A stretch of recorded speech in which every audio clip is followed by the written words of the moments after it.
Bueno, buenas tardes a todos. Bienvenidos a esta nueva capacitación de CEPLA que hemos titulado Y Dios creó al mundo, que en realidad es el mismo título que lleva el programa de radio de Isaac y dos hermanos en la fe que él ya nos contará, un hermano musulmán y un hermano católico, cristiano. Isaac es miembro consultivo de la Red de Juderías Portuguesas, profesor de religión judía, oficiante litúrgico de la Sinagoga de Lisboa y uno de los directores de la comunidad judía portuguesa. Te agradecemos la presencia, Isaac, y tenés la palabra. Muchas gracias. Muchas gracias, Javier. Antes de más, es un gusto enorme estar aquí con ustedes. Y con vuestro permiso, voy a dividir mi palestra, por así decir, en dos partes. La primera parte voy a hablar un poco sobre la convivencia judío-cristiana y musulmana en Portugal, con el tema también del programa de radio que hago parte hace 6 años de la radio pública portuguesa, se llama Y Dios creó el mundo. Y la segunda parte hablaré un poco más sobre el tema de la ruta de las judierías en Portugal, que algo me parece muy interesante y muy importante dar a conocer. La mayoría de las personas que están aquí son personas conectadas con el turismo, ¿correcto? Sí. Ok. Entonces, además de eso, no voy a tocar mucho a fondo temas, digamos, particulares sobre turismo, pero algo en general. Entonces, empiezo ahora. Señoras y señores, queridos amigos, no necesito ganar millones de euros en una lotería porque mi suerte está por encima de los números marcados. Soy un privilegiado.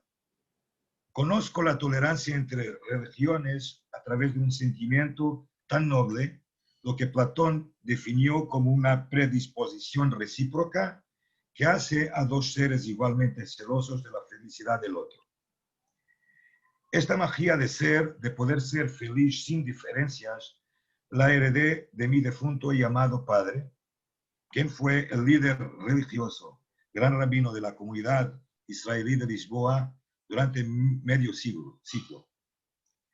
Desde que llegó a Lisboa, procedente de Marruecos, en 1944, para servir a esta congregación, ha traído en su emotivo equipaje el tesoro que había vivido en la ciudad de Tánger, que lo vio nacer el 7 de septiembre de 1920. Judíos, católicos y musulmanes en franca convivencia. Nunca quiso vivir y nunca vivió en el gueto del saber y del conocimiento. Con menos de 30 años, todavía soltero, construyó y cimentó fuertes lazos con el también joven en ese momento, que más tarde se convertiría en el cardenal patriarca de Lisboa, don Antonio Ribeiro. En una pastelería cerca a metros de la sinagoga de Lisboa, que se llama Shaare Tikva, las puertas de la esperanza, y de la república donde vivía don Antonio Ribeiro, igualmente con otro sacerdote, don Serafín Silva, actual obispo emérito de Leiria, Fátima. La apertura espiritual, si se prefiere, nacería la flexibilidad del alma viviente. Y nació y solo vio la luz porque eran sabios, que nunca decidieron decir ni creer que el Dios de cada uno era el mejor. Asimismo, la relación con la comunidad islámica es, como siempre, ha sido la mejor posible. Yo personalmente no conozco otro caso similar. Y modestia a un lado, dejarme decirlos que conozco el mundo.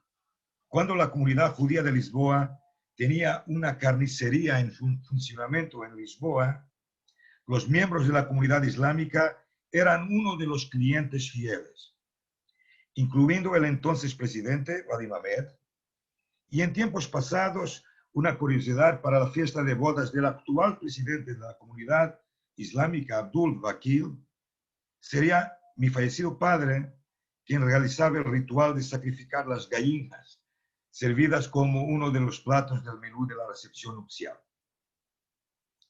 Les dijo, amigos, la suerte vive en mí en lado mejor, que es el lado del corazón. En mi universo hay judíos, hay católicos y musulmanes. Depende del hombre. Tengo amigos de todos los credos, menos de uno, el ángulo que no respecta el mío. De esta forma viví en la casa de mis padres, así sigo viviendo con mi esposa y mis hijas. En mis frecuentes participaciones en la sociedad portuguesa y en el extranjero, trato de transmitir que el color de cómo se presenta Dios no solo no me interesa, no me motiva. Lo que realmente interesa a la humanidad, solo para empezar, es respeto.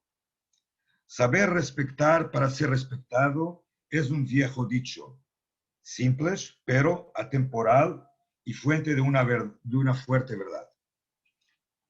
Fruto del maravilloso e importante programa de la radio pública portuguesa, Antena 1, del que formo parte junto a Pedro Gil, el católico, y Khalid Jamal, el musulmán, y que es moderado irreprimiblemente por Enrique Mota, mucha gente se me acercó con admiración. ¿Cómo es posible que tres individuos con puntos de vista tan diferentes sepan sintonizar incluso cuando el desacuerdo sobre los temas discutidos alcanza la velocidad del sonido? La respuesta reside en ese sentido. Respeto en movimiento. Y sin este detalle crucial, será imposible utilizar la palabra fraternidad en toda su extensión, en la radio y en la vida, hoy y siempre. En un buen momento he sido invitado por el productor de este programa, y Dios creó el mundo, a unirme a este equipo. Han sido 6 años de aprendizaje y al mismo tiempo un doctorado.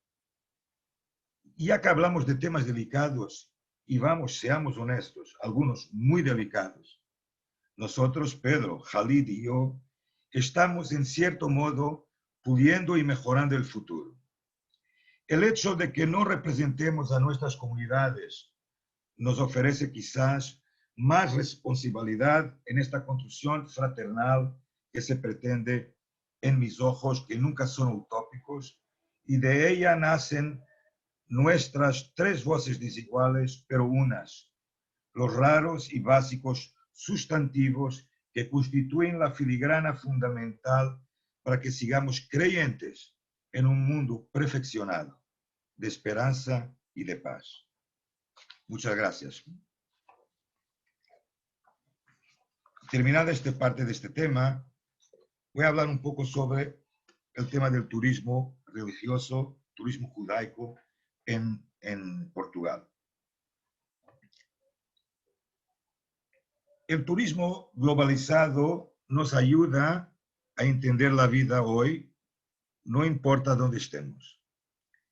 Es una herramienta desmitificadora, facilita conexiones y desplazamientos, ofrece expansión de interés, provoca el flujo soberano de información, admite enormes dimensiones y también reúne a nuevos protagonistas, provenientes de grupos sociales emergentes y grupos de edad anteriormente excluidos de las tiras internacionales.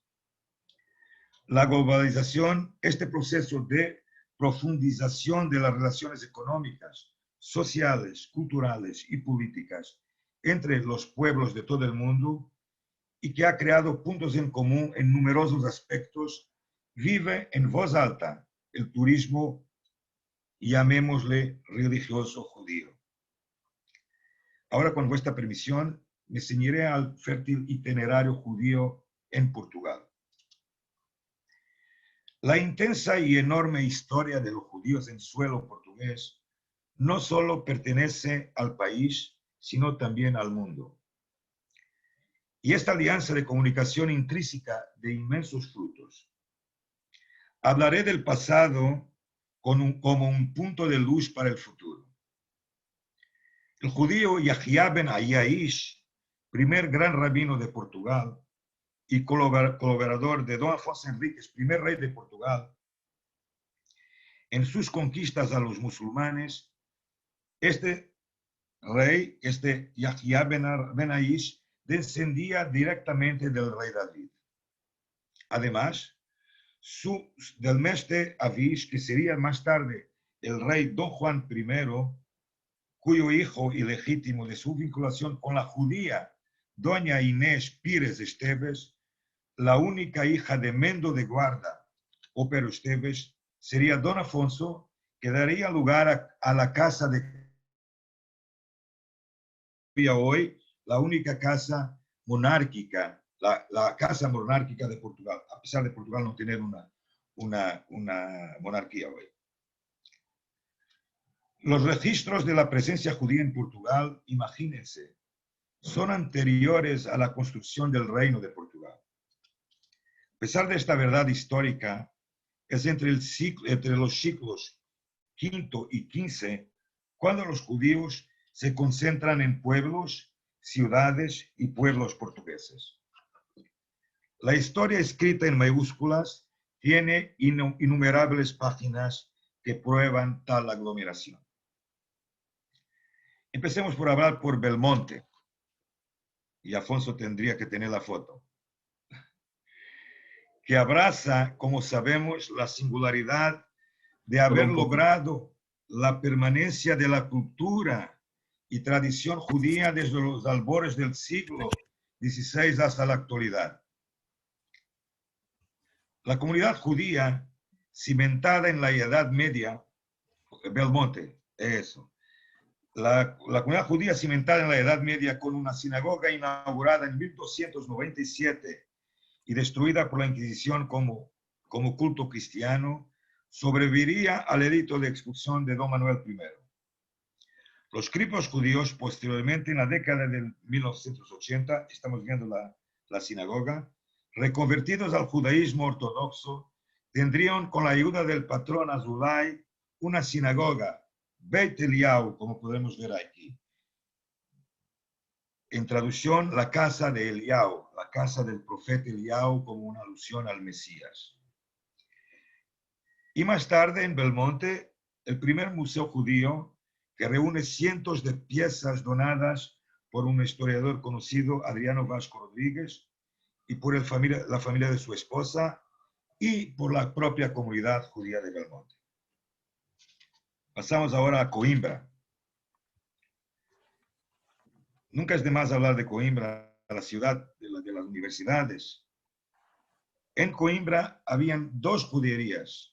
La antigua, que estaba situada extramuros entre la puerta de Almeida y Puerta Nova, solía funcionar como sinagoga, y un poco más lejos es probable que hubiera un cementerio judío. En la zona junto al jardín Manda, que estamos viendo algunos por aquí detrás de la tercera foto, contando la mayor, la pequeña, la segunda abajo, todavía hay un lugar llamado Fuente de los Judíos. Judería Nova estaba ubicada en el área de entre Sansón al norte de la actual Rua Direita y también Arnaldo. También se presume que hay una sinagoga cerca de un arco de piedra llamado Porta Morisca, referido en documentos del siglo XV como Puerta Morisca para los judíos.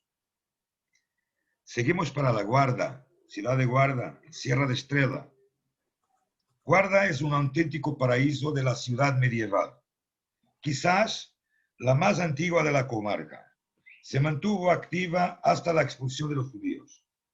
La comunidad judía de Guarda, una de las más importantes de Portugal, fue proactiva y realizó inconmensurables servicios a la población, desempeñando una gama de profesiones que iban desde sastres hasta zapateros, pasando por curtidores y herreros y tejedores, barberos, médicos, cirujanos, orfebres y trabajadores de la madera. Todavía en Sierra de Estrela, pasamos a Trancoso. Trancoso, con un barrio judío separado en 1364, los judíos poseían casas en otras calles. Ricos prestaban dinero y los encontraban como zapateros, comerciantes, tejedores o sastres. Algunos pudieron tener los privilegios del rey, como David Borcas, servidor de Gonzalo Vázquez Coutinho, el alcalde de Trancoso, que tuvo la suerte de ser excusado de ejercer cargos comunales. Todavía siguiendo en Serra da Estrela, pasamos a Cuvillá, conocida como la capital del Adán. La congregación judía se dedicó al comercio y a la artesanía y lo mismo a las actividades agrícolas, habiendo sido, sin olvidar, los motores de la industria de la lana. En la ciudad, a finales del siglo XV, existían al menos un par de núcleos judíos. El intramural más antiguo junto a las Puertas del Sol y el segundo en el exterior de ellos, bordeando las puertas del pueblo. Podría continuar y seguir hasta Castelo Rodrigo, que fue la tierra donde se refugiaron en Portugal miles de súbditos judíos de los reinos de España, o continuar hasta Castelo Branco, la ciudad de Esculapio Amatos Lusitano, que después de la fecha del decreto de expulsión 1496-97, se convirtió en un importante centro del marranismo y de los nuevos cristianos. En esta ruta que les traigo, también pasa por Tomar, la sede de la sinagoga más antigua de Portugal, transformada en una pequeña capital de museo. Aunque hay una intensa concentración en las Beiras, cerca de Serra da Estrela, también encontramos, por ejemplo, judiarías activas en el Alentejo, en la tierra del científico García da Horta, en Castelo de Vid, por ejemplo, que contaba con una completa sinagoga medieval convertida en museo. En el sur, podríamos hablar de Faro.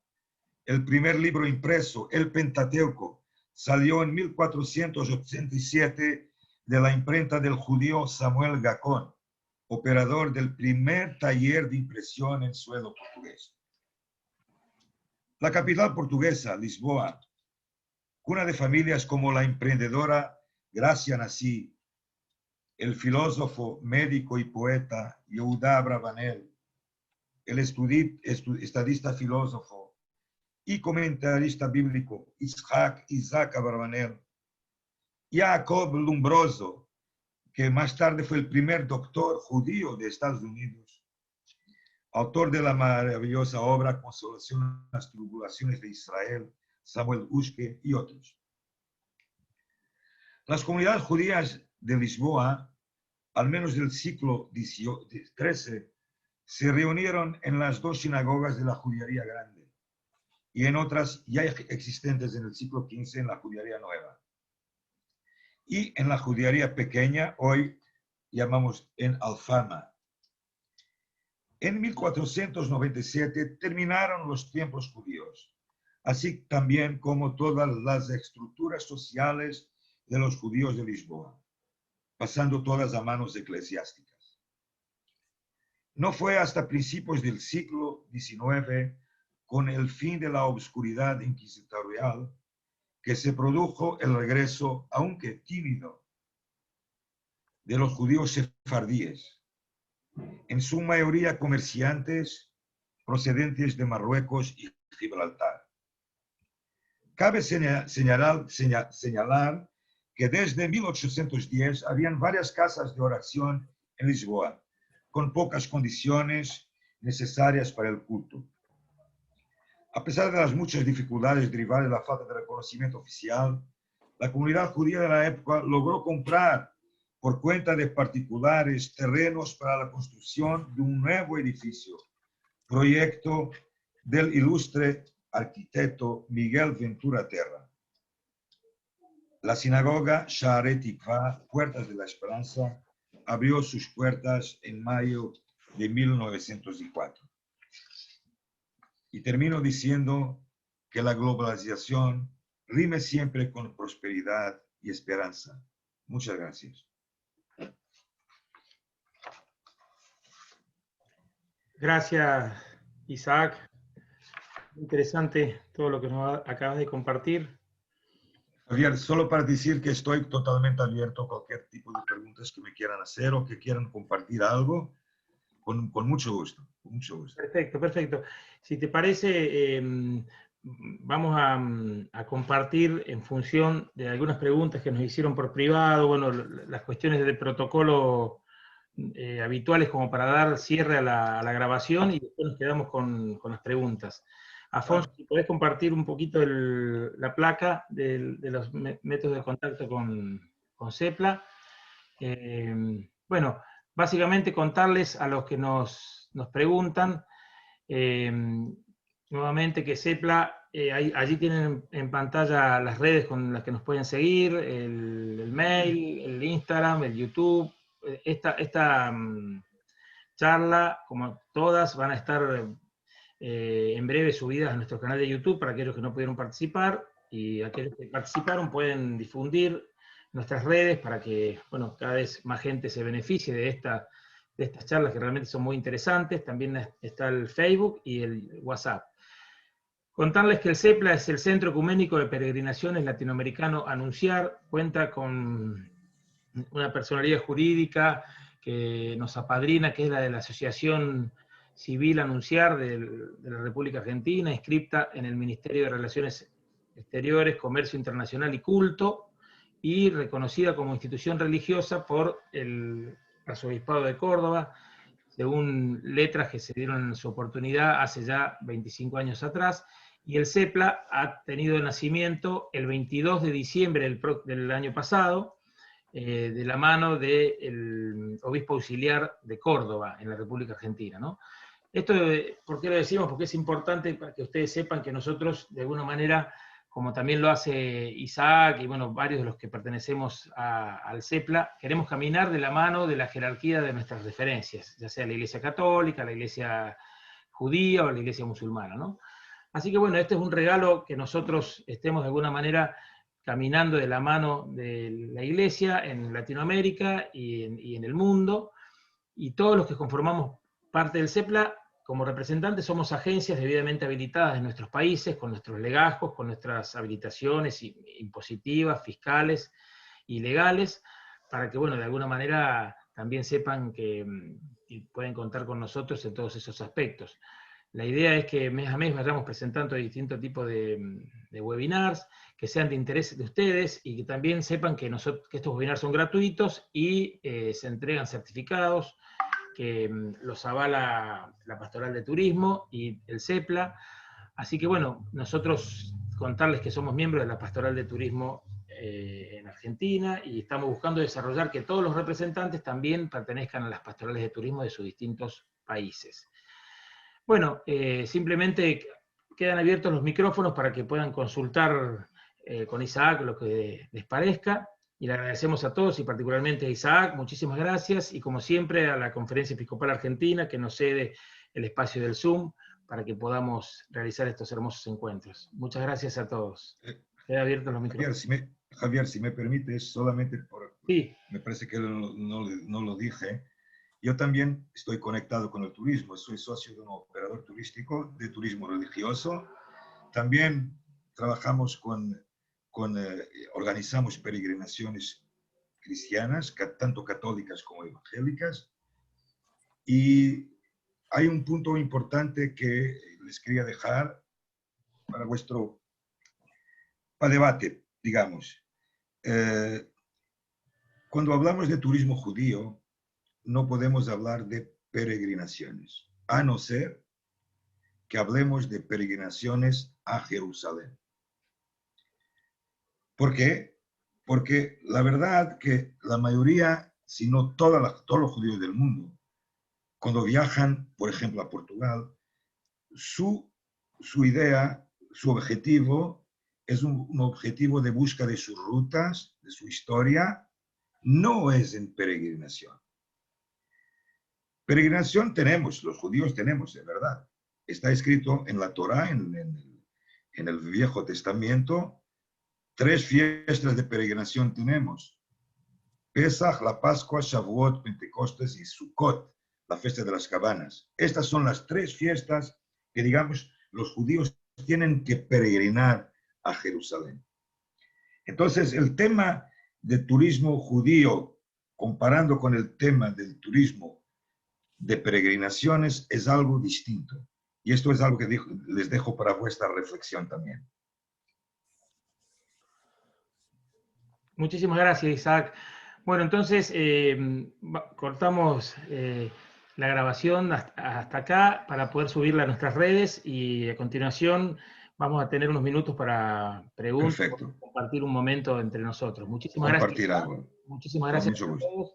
Bienvenidos a la familia Sepla.